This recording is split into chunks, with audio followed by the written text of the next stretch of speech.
वाढत्या उन्हाबरोबरच मराठवाड्यात पिण्याच्या पाण्याची टंचाई जाणवू लागली। मराठवाडा पूर्वीपासूनच अवर्षणग्रस्त म्हणून ओळखला जातो।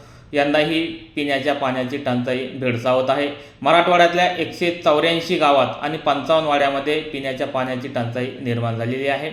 टंचाईग्रस्त गावामध्ये 301 टँकरद्वारे आणि 492 विहिरीचे अधिग्रहण करून त्याद्वारे पाण्याचा पुरवठा केला जात आहे।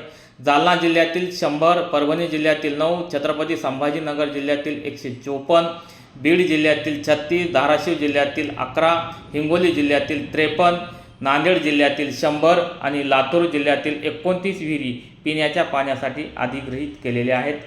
सध्या मे महिना सुरू आहे, पाऊस पडण्यासाठी आणखी अवधी आहे, तोपर्यंत पाण्याची टंचाई आणखी भेडसावू शकते। त्यासाठी नागरिकांनी पिण्याच्या पाण्याचा योग्य पद्धतीने वापर करणे गरजेचं आहे।